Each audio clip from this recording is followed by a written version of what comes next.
કેમ છો વિદ્યાર્થી મિત્રો? Good morning. અગાઉ આપણે દશાંશ અભિવ્યક્તિમાં એક એક્ઝામ્પલ વિશે માહિતી મેળવી હતી. યાદ છે તમને વિદ્યાર્થી મિત્રો કે નીચેની સંખ્યાને દશાંશ સ્વરૂપમાં લખો અને તે કઈ અભિવ્યક્તિ છે તે જણાવો. એમાં મેં તમને 36/100 તમને ખ્યાલ હશે કે 36/100 બરાબર કેટલા થશે? 0.36.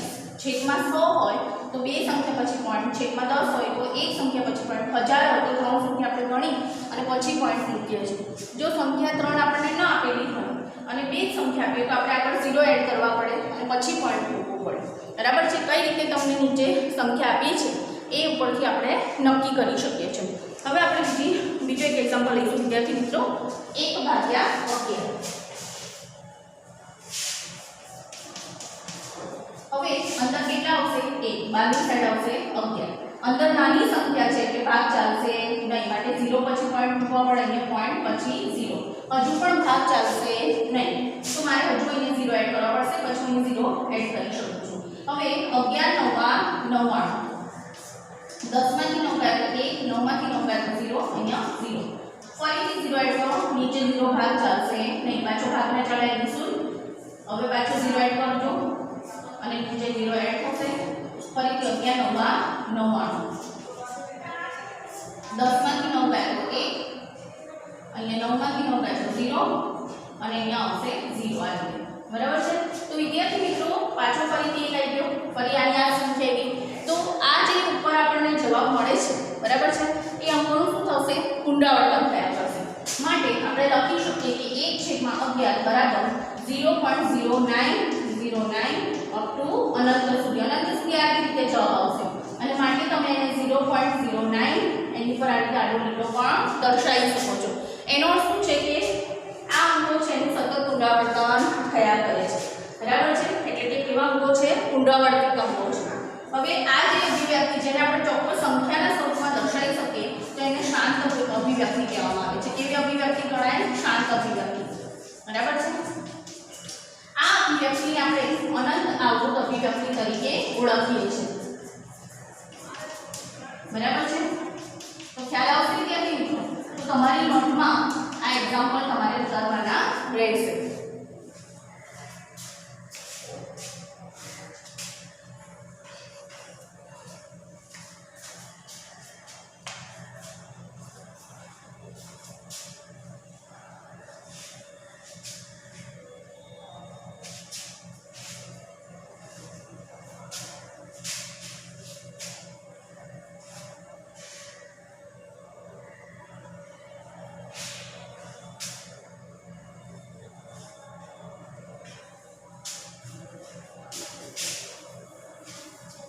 હવે આપણે વિદ્યાર્થી મિત્રો બીજો એક એક્ઝામ્પલ લઈએ છીએ.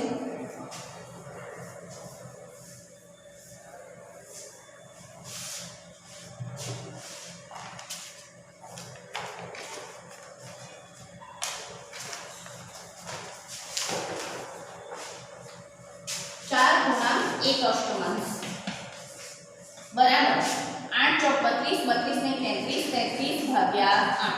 બરાબર છે? એનો અર્થ થયો કે આપણે 33 અને 8 વચ્ચે શું કરવાનો છે? ભાગાકાર કરવાનો છે. 8 × 32, 3 માંથી 2 ગયા તો 1, 3 માંથી 3 ગયા તો 0. અહીં પોઈન્ટ મૂકી આપણે 0 એડ કરશું એટલે પાછા નીચે શું આવશે? 0.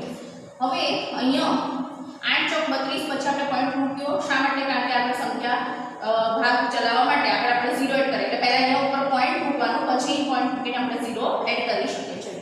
8 × 8, 10 માંથી 8 ગયા તો 2, અહીંયા 0. ફરીથી 0 એડ કરો, અહીંયા 0, 8 × 2 = 16. 10 માંથી 6 ગયા તો 4, પર 1, 1 માંથી 1 ગયા તો 0. ફરીથી ઉપર 0 એડ કરો, અહીંયા 0, 8 × 5 = 40. તો વિદ્યાર્થી મિત્રો તમે જુઓ અહીંયા શેષ આપણને કેટલી મળી? 0. માટે 33/8 બરાબર 4.125 મળે. આ રીતે આપણે એને દશાંશ સ્વરૂપમાં દર્શાવી શકીએ છીએ. અને જે સંખ્યાને આપણે ચોક્કસ રીતે દર્શાવી શકીએ તો એ અભિવ્યક્તિને આપણે શાંત અભિવ્યક્તિ કહીએ છીએ. કેવી અભિવ્યક્તિ ગણાશે? શાંત અભિવ્યક્તિ. બરાબર છે? ખ્યાલ આવશે વિદ્યાર્થી મિત્રો? આ જ રીતે આપણે બીજો એક એક્ઝામ્પલ લઈએ છીએ. દાખલા તરીકે પાંચમો એક્ઝામ્પલ છે 2/11. બરાબર છે? તો 2 અંદર રહેશે, 11 12 આવશે. હમણાં જ આપણે આ રીતે એક એક્ઝામ્પલ ગણાવ્યું છે 1/11 ભાગ્યા 11 વાળો તમે જોશો કે અહીંયા 0 પછી પોઈન્ટ, કારણ કે અંદર નાની સંખ્યા 11 વડે ભાગ ચાલશે નહીં. અહીં પોઈન્ટ મૂકીને આપણે શું કરશું? 0 એડ કરશું. 11 એકા 11, 10 માંથી ગયા તો 9, 1 માંથી ગયા તો 0, ફરીથી 0 એડ કરો, અહીંયા 0 એડ કરશો, 11 એકા 88, 10 માંથી 8 ગયા તો 2, 8 માંથી 8 ગયા તો 0. પાછું ઉપરની જે રકમ છે પાછી ફરીથી એનો અર્થ છે કે આ અંકોનું સતત હવે શું થશે? પુનરાવર્તન થશે. માટે આપણે એક શોર્ટ માર્ક્સ લખી કે 2/11 બરાબર 0.18 અપ ટુ અનંત સુધી આ જવાબ આવશે. અથવા તમે 18 ની પર આ રીતે આડો લીલો પણ દર્શાવી શકો છો. એનો અર્થ છે કે આ અંકોનું હવે શું થશે? સતત પુનરાવર્તન થયા કરશે. બરાબર છે? જે અનંત સુધી જવાબ આવે છે પુનરાવર્તન થયા કરે છે, તો આ અવધિને આપણે અનંત આવૃત અભિવ્યક્તિ ગણી શકીએ. આ જવાબ કેવો ગણાશે? અનંત આવૃત અભિવ્યક્તિ. ખ્યાલ આવશે વિદ્યાર્થી મિત્રો? હવે આપણે બીજો એક એક્ઝામ્પલ લઈએ છીએ, ચોથું.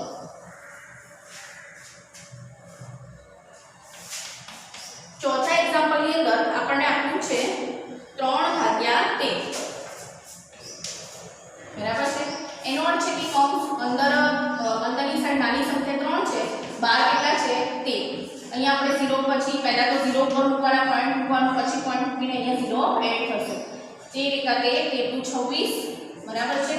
26 સાથે ભાગ ચલાવીશું. 10 માંથી 6 ગઈ તો 4, 2 માંથી 2 જાય તો 0. હવે અહીંયા 0 એડ કરો, અહીંયા પાછો 0. 1 કરી 39. 10 માંથી 9 ગયા તો 1, અહીંયા 3 માંથી 3 ગયા તો 0.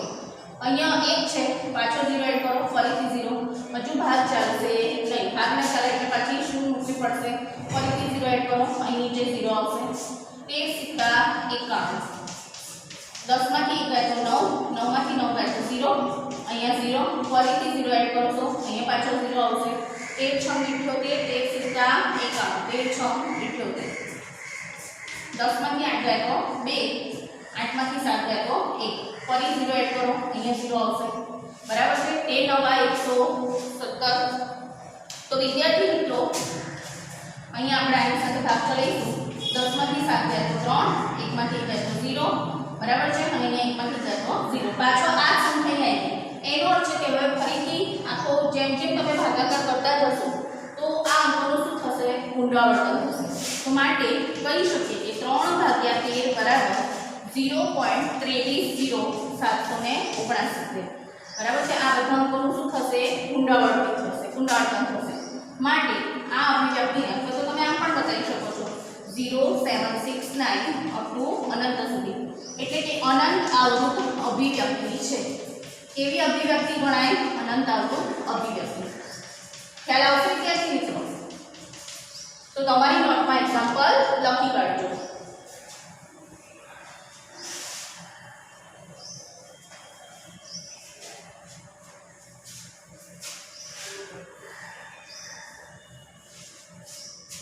હવે આપણે બીજો એક એક્ઝામ્પલ લઈએ છીએ, એક્ઝામ્પલ નંબર 2. એમાં 1/7 બરાબર આપણને આપ્યું છે 0.142857. અને આ રીતે તમને લીટો આડો લીટો આપેલો છે ઉપર. એનો અર્થ શું છે કે આ અંકોનું શું થાય છે? પુનરાવર્તન થાય છે. બરાબર છે? અને હજુ હવે આપણે ભાગાકારની લાંબી પ્રક્રિયા કરવાની નથી, પણ એ પ્રક્રિયા કર્યા સિવાય તમારે 2/7, પછી 3/7, એના પછી 4/7, 5, 6 અને 4/7, 5/7 અને 6/7 નો જવાબ મેળવવાનો છે.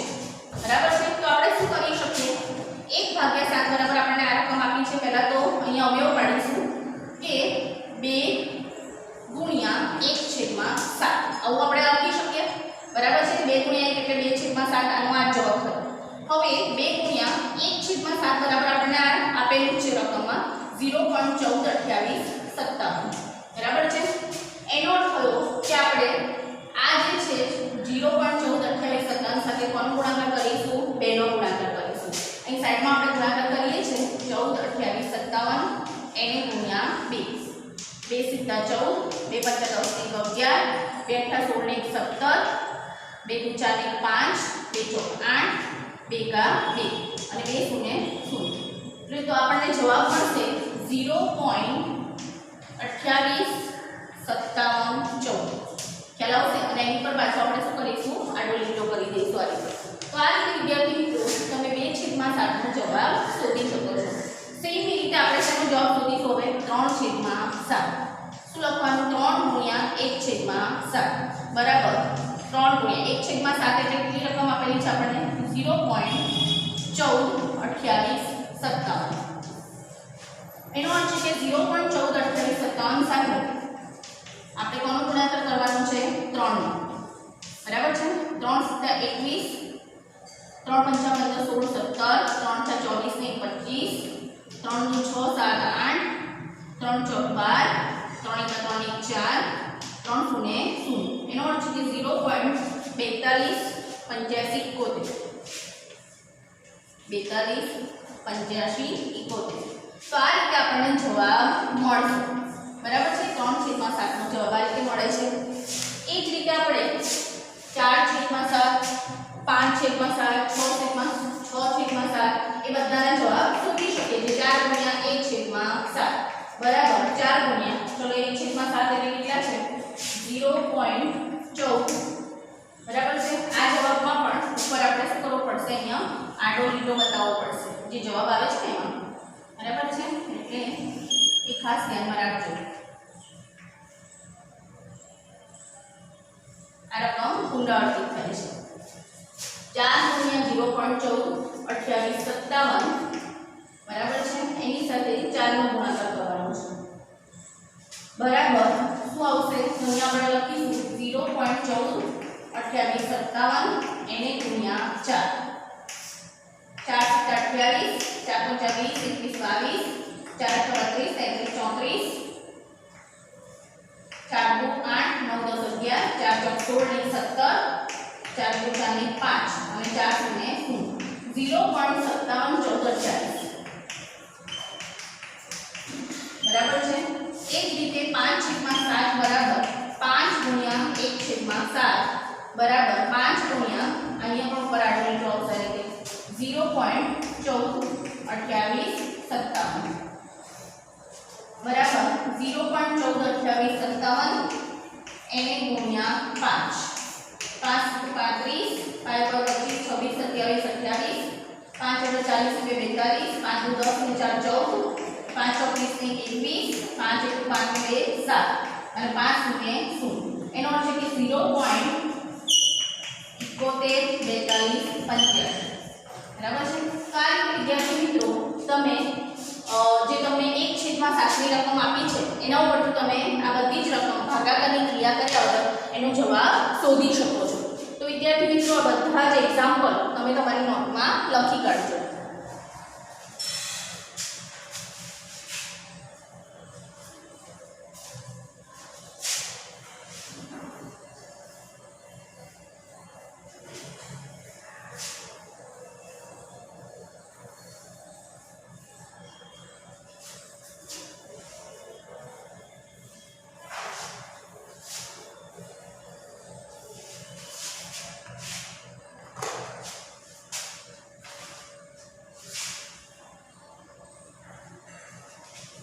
હવે એક્ઝામ્પલ નંબર 4 છે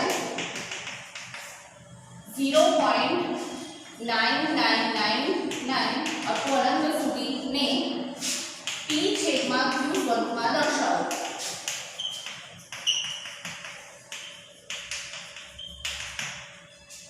શું તમને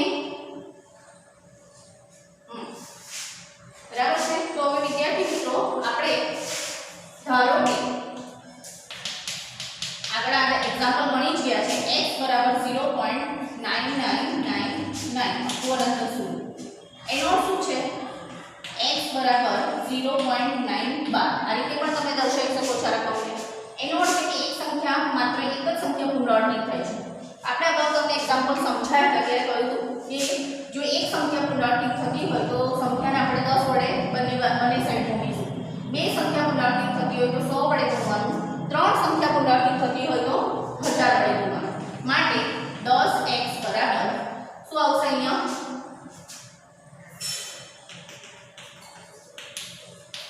બરાબર છે આ રીતે આપણે લખીએ છીએ માટે 10 વડે અહીંયા પાછા ગુણીએ અહીંયા જો 10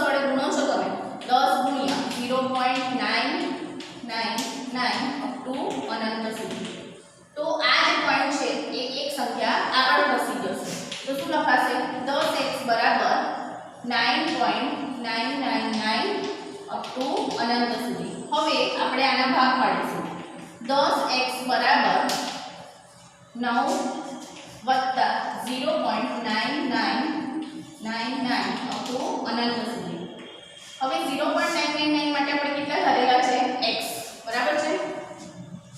તો અહીંયા આપણે લખીશું માટે 10x બરાબર 9 વત્તા x. હવે x ને આ બાજુ બાદ કરો. 10x ઓછા x બરાબર 9 માટે 10 માંથી 1x જાય કેટલા આવશે? 9x બરાબર 9 અને માટે x બરાબર 9 ભાગ્યા 9 9 ભાગ્યા 9 એટલે શું આવશે? જવાબ આવશે 1 માટે x આપણને કેટલો મળે છે? 1 મળે બરાબર છે. 9 ભાગ્યા 9 એટલે 1 એટલે કે x એટલે શું ધારેલી છે રકમ માટે 0.999 અપ ટુ અનંત સુધી બરાબર આપણને 1 જવાબ મળી શકે છે. બરાબર છે. તમે એને p છેદના q સ્વરૂપમાં 1/1 એ રીતે પણ બતાવી શકો છો. બરાબર છે. તો વિદ્યાર્થી મિત્રો આ રીતે આપણે એક્ઝામ્પલનો જવાબ શોધી શકીએ છીએ. ખ્યાલ આવશે વિદ્યાર્થી મિત્રો? હવે આપણે વાત કરીશું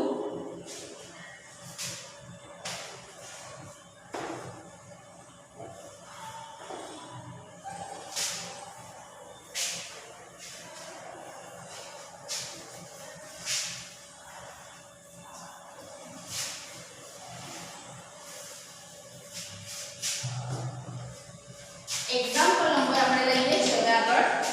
એક્ઝામ્પલ નંબર 6. જો p અને q ને એક સિવાયનો કોઈ સામાન્ય અવયવ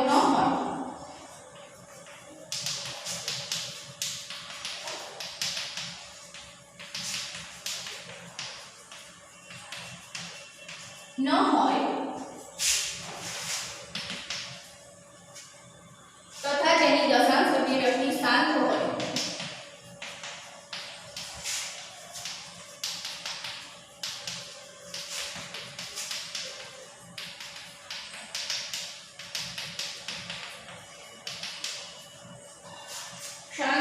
તેવા p છેદમાં q સ્વરૂપમાં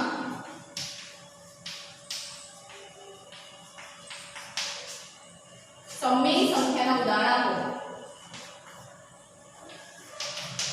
સમય સંખ્યાના ઉદાહરણ આપો.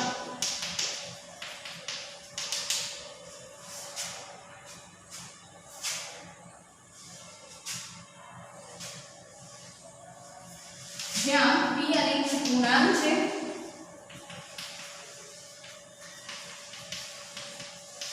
અને q does not equal to 0. q બરાબર 0 નથી.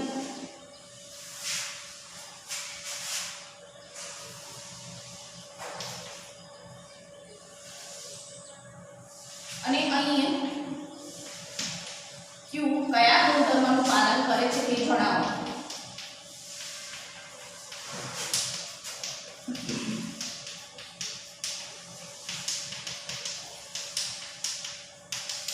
હવે અહીંયા આપણે કેટલાક ઉદાહરણો લખીએ છીએ. દાખલા તરીકે 1/2 બરાબર 0.5 બરાબર છે. 1 અને 2 નો ભાગાકાર કરશો તો આપણને આટલો જવાબ મળે છે. એ જ રીતે આપણે દાખલા તરીકે 1/5 લઈએ તો આપણને કેટલા મળશે? 1/5 બરાબર 0.2. 1/10 બરાબર 0.1 બરાબર છે. સેવી રીતે 1/4 બરાબર દાખલા તરીકે આવી કોઈ સંખ્યા છે કાં તો તમે 1 અને 4 વચ્ચેનો ભાગાકાર કરી શકો છો.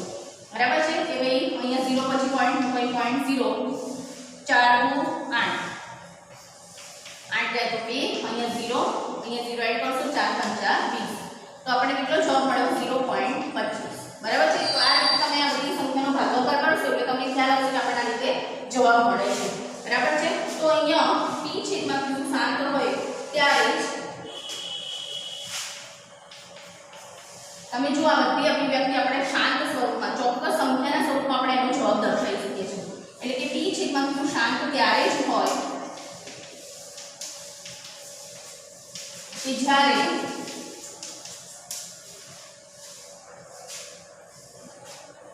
q બરાબર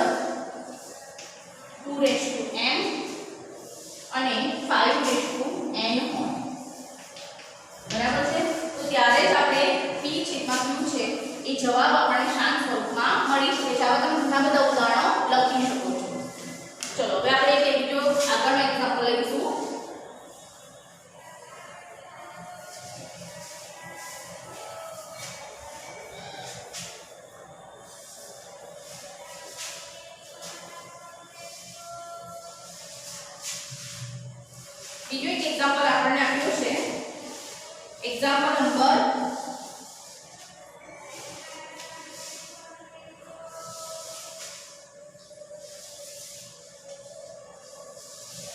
8 અને એક્ઝામ્પલ 7 છે એમાં લખ્યું છે કે જેની દશાંશ અભિવ્યક્તિ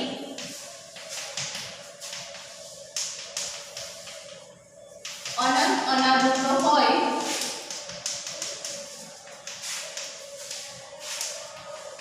તેવી ત્રણ સંખ્યાઓ લખો.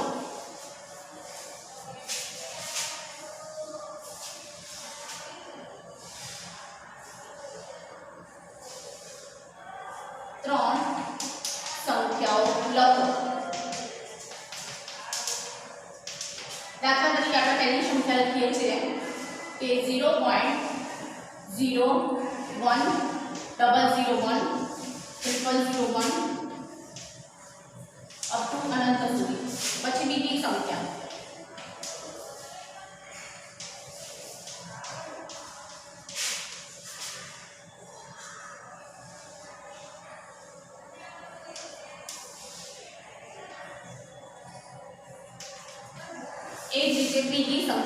0.03 003 003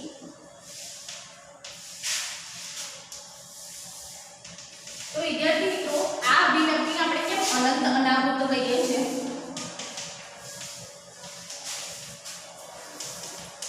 દશાંશ અભિવ્યક્તિ અને અસમય સંખ્યા.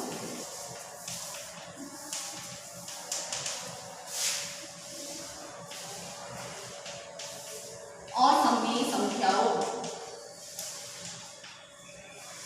હવે આપણે આ તમને સમજાવ્યું છે કે સમય સંખ્યા આપણે કોને કહીએ તો કે જેમાં દાખલા તરીકે ક્રમ અનુસાર સંખ્યાઓ આવતી હોય, બરાબર છે, એટલે એક ચોક્કસ ક્રમનું પુનરાવર્તન થતું હોય તે સંખ્યાને આપણે સમય સંખ્યા કહીએ છીએ, બરાબર છે, અને આપણે p/q સ્વરૂપમાં દર્શાવી શકીએ છીએ, બરાબર છે. હવે અહીંયા તમે જુઓ કે ચોક્કસ ક્રમમાં અંકોનું પુનરાવર્તન થતું નથી. 0 પછી 1 0 પછી 1 છે, પછી 00 પછી 1 છે, 000 પછી 1 છે, 40 પછી 1 છે, અનંત સુધી આ રીતે ચાલ્યા કરશે. તો આ કેવી છે? અનંત અનાવૃત અભિવ્યક્તિ ગણાશે, બરાબર છે. દશાંશ અભિવ્યક્તિ છે પણ કેવી છે? અનંત અનાવૃત. એમાં ચોક્કસ રીતે સંખ્યાઓ આવતી નથી. જેમાં આપણને ચોક્કસ સ્વરૂપે સંખ્યાઓ ન મળે, દાખલા તરીકે 0909 અનંત સુધી, તો આ સંખ્યાને આપણે કેવી ગણીએ છીએ? અનંત આવૃત અભિવ્યક્તિ કહેતા હોઈએ છીએ. પણ આ કેવી ગણાશે? અનંત અનાવૃત અભિવ્યક્તિ કહીએ છીએ. અગાઉ મેં તમને સમજાવ્યું છે, બરાબર છે, કે જે સંખ્યાને આપણે p/q સ્વરૂપમાં દર્શાવી શકીએ તો એને આપણે સમય સંખ્યાઓ કહીએ છીએ. દાખલા તરીકે તમે જોયું હતું આ કેવી આપણી ઉદાહરણ અનંત આવૃત 0.3796. તો આ સંખ્યાને આપણે કેવી બતાવી શકીએ? છેદમાં 10,000. તો આ p/q સ્વરૂપમાં દર્શાવી શકીએ છીએ માટે આ સંખ્યા કેવી ગણાય? સમય સંખ્યા, બરાબર છે. આ સંખ્યા કેવી છે? સમય સંખ્યા છે. અને જે સંખ્યા ક્રમમાં હોય, બરાબર છે, તો આ સંખ્યા પણ કેવી છે? સમય છે, અનંત અનાવૃત સમય સંખ્યા છે, બરાબર છે. જેમાં અંકોનું પુનરાવર્તન ક્રમ અનુસાર થાય, પણ જો ક્રમ અનુસાર ન થતું હોય તો એ સંખ્યાને આપણે અસમય સંખ્યા કહીએ છીએ. આ બધી સંખ્યાઓ કેવી છે? અસમય સંખ્યાઓ, અસમય. અને એની અભિવ્યક્તિ કેવી ગણાશે? અનાવૃત, કારણ કે એમાં ક્રમ પ્રમાણે સંખ્યાઓ છે એનું પુનરાવર્તન થતું નથી. ખ્યાલ આવશે વિદ્યાર્થી મિત્રો? હવે આપણે બીજું એક એક્ઝામ્પલ લઈએ, એક્ઝામ્પલ નંબર 8.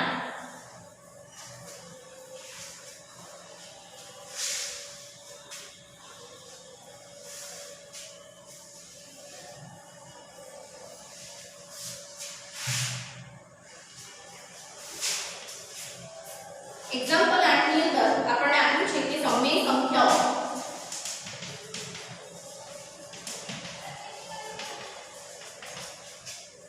5/7 અને 9/11 વચ્ચેની ત્રણ ભિન્ન અસમય સંખ્યાઓ લખો.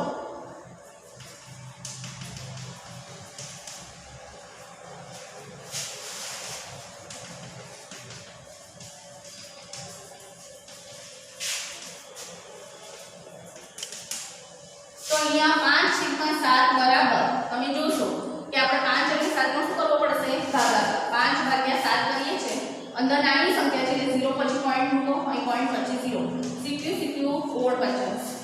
10માંથી 9 ગયા તો 1, 4માંથી 4 ગયા તો 0. ફરીથી 0 એડ કરો, અહીંયા 0 આવશે. 7 એકા 7.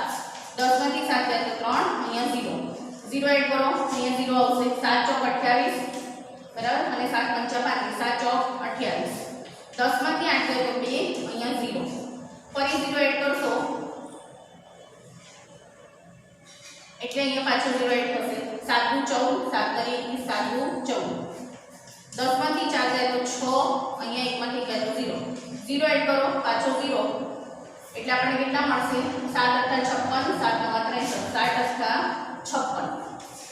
10માંથી 6 ગયા તો પાછા 4, અહીંયા 0. 0 એડ કરો એટલે 7 પંચા 35.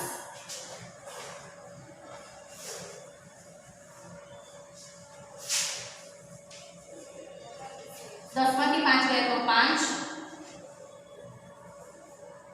અહીંયા શેષ 5 આવશે અને 3માંથી 3 ગયા તો 0. તો વિદ્યાર્થી મિત્રો પાછા 5 આવશે એટલે ફરીથી આંકડાનું શું થશે? પુનરાવર્તન થશે. બરાબર છે? એટલે અહીંયા આપણે શું લખી શકીએ? માટે 5 ભાગ્યા 7 બરાબર 0.714285 બરાબર છે? એનું શું થાય છે? પુનરાવર્તન થાય છે. તો આપણે કાં તો અનંત સુધી પણ એને બતાવી શકીએ છીએ. બરાબર છે? અને કાં તો તમે એની પર આવી આડો લીટો પણ દર્શાવી શકો છો. હવે બીજી સંખ્યા આપણે છે 9 ભાગ્યા 11 એની વાત કરીએ. તો 9 અંદર છે 11 12 છે. બરાબર? 0 પછી પોઈન્ટ મૂકો, અહીંયા પોઈન્ટ પર છે 0. 11 ઈઠા 88 અંદર 9 88. 10માંથી 8 ગયા તો 2, 8માંથી 8 ગયા તો 0. 0 એડ કરો, 11 એકા 11 22, 11 એકા 11. 10માંથી 1 ગયા તો 9, 1માંથી 1 ગયા તો 0. પાછા ફરીથી ઉપરની સંખ્યા 9 આવી. એનો અર્થ છે કે આ અંકોનું શું થશે? પુનરાવર્તન થશે. તો જવાબ આપણે આ રીતે આમાં લખીશું કે 9 ભાગ્યા 11 બરાબર 0.81. એની પર આડો લીટો કરો તો એનો અર્થ શું છે? કે 81 નું પુનરાવર્તન થાય છે. સતત એનું પુનરાવર્તન થશે. હવે આપણે એમ લખ્યું છે કે 3 ભિન્ન અસમય સંખ્યા બંને વચ્ચેની લખવાની છે. 0.71 અને 0.81 બંને વચ્ચેની આપણે અસમય સંખ્યાઓ લખવાની છે. તો આપણે એનો આન્સર લખીએ છીએ. દાખલા તરીકે પહેલી અસમય સંખ્યા લખીએ છીએ 0.72 પછી 72 ડબલ 0, 72 ટ્રિપલ 0, 72 40 બરાબર છે અપ ટુ અનંત સુધી. તો આ રીતે તમે સંખ્યાને બતાવી શકો છો. આ કેવી સંખ્યાઓ છે? એમની વચ્ચેની અસમય સંખ્યાઓ છે. બરાબર છે? તો આ રીતે અસમય સંખ્યા પહેલી બતાવી. હવે બીજી સંખ્યા દાખલા તરીકે આપણે 0.75 લઈએ છીએ. 0.75 ડબલ 0, 75 ટ્રિપલ 0, 75 પછી 4 0. તો આ રીતે પણ બતાવી શકો છો. ત્રીજી સંખ્યા લઈએ દાખલા તરીકે 0.78, 0.78 ડબલ 0, 78 ટ્રિપલ 0, 78 4 0 વગેરે. બરાબર? તો આ રીતે અસમય સંખ્યાઓ, આ બે વચ્ચે આવેલી અસમય સંખ્યા આપણે આ રીતે બતાવી શકીએ છીએ. ખ્યાલ આવશે વિદ્યાર્થી મિત્રો? તો આ સંખ્યા તમારે તમારી નોટની અંદર બધા એક્ઝામ્પલ ગણી કાઢો.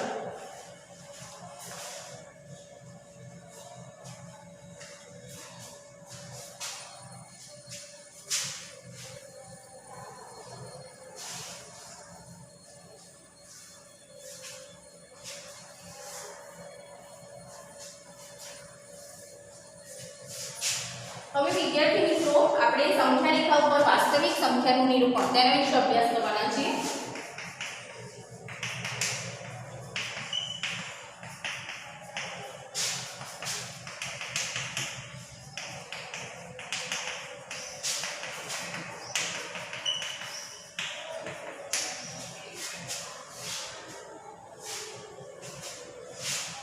દાખલા તરીકે 2.665 તમે સંખ્યા રેખા ઉપર નિરૂપણ કરવા માંગો છો. બરાબર છે? તો પહેલા તો સૌપ્રથમ આપણે એક સંખ્યા રેખા દોરીશું. એમાં વચ્ચે મધ્યમાં 0, આ સાઈડ બધી ધન સંખ્યા બતાવવાની, અહીંયા ઋણ સંખ્યા -1, -2 અને -2. બરાબર છે? હવે જ્યારે આપણે વાસ્તવિક સંખ્યાનું સંખ્યા રેખા ઉપર નિરૂપણ કરીએ છીએ ચોક્કસ સંખ્યાનું, તો તમારે બિલોરી કાચનો ઉપયોગ કરવાનો છે, મેગ્નીફાઇંગ ગ્લાસ, કે જેની મદદથી તમે એકદમ નાનામાં નાની રેખા છે અંદર જે ભાગ પડ્યા હશે નાનામાં નાના ભાગ છે એને પણ તમે સ્પષ્ટ જોઈ શકો. એટલા માટે તમારે વિલોરી કાચની મદદથી તમે આ સમરેખાનું નિર્માણ કરી શકો છો. હવે તમને ખ્યાલ આવતો હશે કે અહીંયા 2.665 છે. એનો અર્થ છે કે આ સંખ્યા એક તો 2 અને 3 ની વચ્ચે આવેલી હશે. તો આપણે આપણો જે મેગ્નીફાઇંગ ગ્લાસ છે અથવા તો વિલોરી કાચ છે એને આ 2 અને 3 ની ઉપર મૂકવાનું રહેશે. આ રીતે તમે વિલોરી કાચને મૂકી શકો છો અને એ સંખ્યા ઉપર તમારું ધ્યાન તમારે કેન્દ્રિત કરવાનું છે. હવે તમારે શું કરશો તો કે 2 અને 3 વચ્ચેના આપણે ચોક્કસ એના ભાગ જે છે 10 ભાગ મળશે. એ 10 ભાગને આપણે બતાવીએ છીએ. 10 એના સરખા ભાગ જે પડે છે બરાબર છે એને દર્શાવવાના.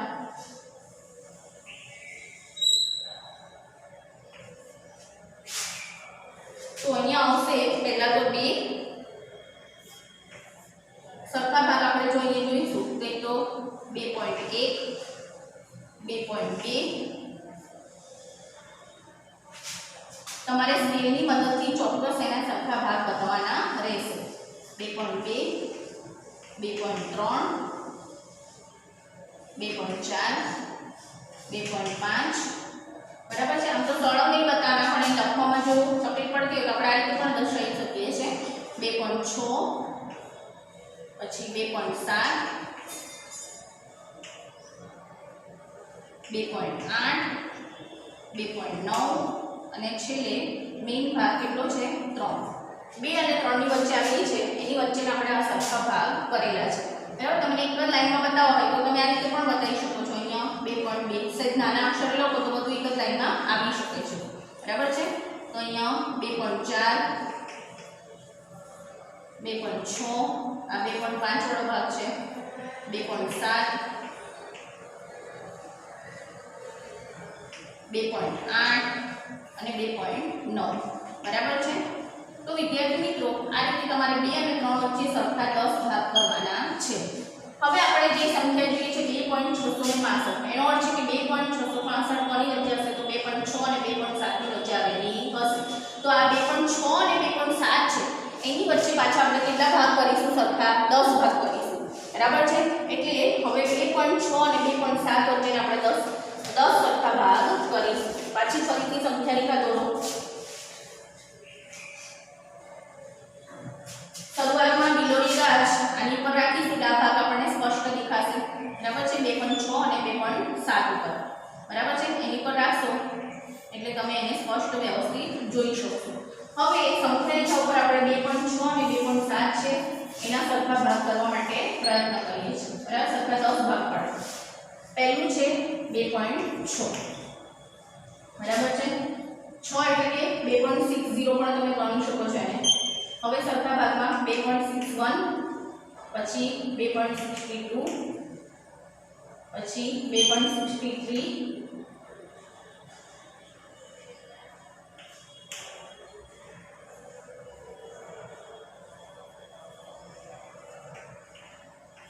61 62 પછી 63 પછી 2.64 2.65 સ્કેલની મદદથી તમારે ચોક્કસ આ રીતે માપ લઈ અને દર્શાવવાનું રહેશે. 65 પછી 66 પછી 2.67 2.68 2.69 અને છેલ્લે આવશે કેટલા આવશે 2.7 બરાબર. તો 6 0 અને 7 0 7 એટલે કે 7 0 પણ તમે ગણી શકો. એટલે કે એની વચ્ચે ટોટલ આપણને આટલી સંખ્યાઓ જોવા મળશે. બરાબર છે.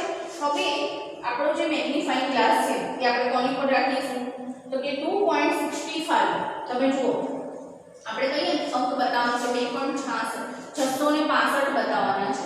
બરાબર છે. તો એનો અર્થ છે કે એ સંખ્યા કોની વચ્ચે હશે તો કે 2.6 અને 2.7 ની વચ્ચે છે અને એમાં 2.66 અને 2.67 બરાબર છે એની વચ્ચે આ સંખ્યા આવેલી હોવી જોઈએ. બરાબર છે. તો પછી આપણો મેગ્નીફાઇંગ ગ્લાસ આપણે આની પર રાખીશું. બરાબર. 2.66 અને 2.67 એની પર આપણે માર્કિંગ કરીશું. વ્યવસ્થિત રાખજો એટલે સ્પષ્ટ આપણે એને જોઈ શકીએ.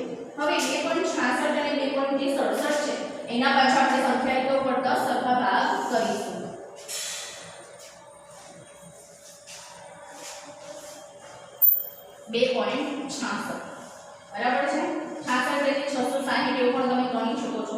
હવે અહીંયા સરખા ભાગમાં 2.661 તો નીચે બતાવીએ 2.661.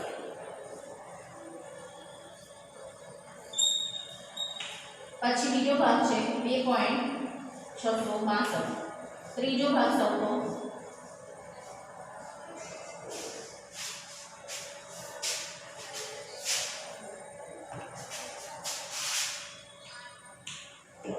661, 2.662, 2.663, 2.664, 2.665, 2.666, 2.667,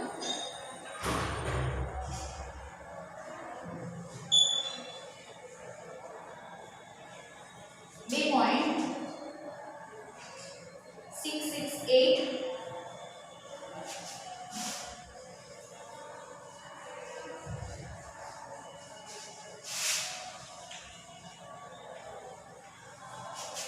2.669 અને છેલ્લે આવશે 2.770 બરાબર છે.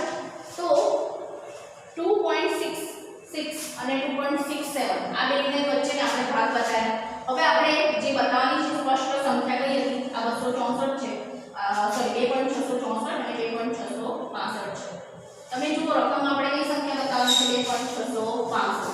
તો આને આપણે વ્યવસ્થિત રીતે દર્શાવી શકીએ છીએ, સ્પષ્ટ બતાવાય. બરાબર છે. એની લીટી થોડી લાંબી કરીને તમે એને દર્શાવી શકો છો. તો આ રીતે સંખ્યા રેખા ઉપર આપણે ચોક્કસ સંખ્યાનું બરાબર છે નિર્માણ કરી શકીએ છીએ. 2.665 છે ને આ રેખા વચ્ચેવાળી સંખ્યા બરાબર છે, અને ચોક્કસ સંકેત દ્વારા પણ આપણે એને જુદી પાડી શકીએ છીએ. તો આ રીતે વિદ્યાર્થી મિત્રો તમે સંખ્યા રેખા ઉપર વાસ્તવિક સંખ્યાનું નિરૂપણ દર્શાવી શકો છો અને આ રીતે બીજા એક્ઝામ્પલ પણ શોધી શકો છો. તો તમારે હોમવર્કમાં સ્વાધ્યાય 1.4 પણ લખવા માટે પ્રયત્ન કરવાનો છે, ચોપડીના ઉદાહરણ અને જે પણ એક્ઝામ્પલ આપણે ગણાવીએ છીએ એ પણ તમારી નોટમાં લખતા રહેજો અને ચોપડીનું સ્વાધ્યાય 1.3 પણ ગણવાનું રહેશે. Thank you.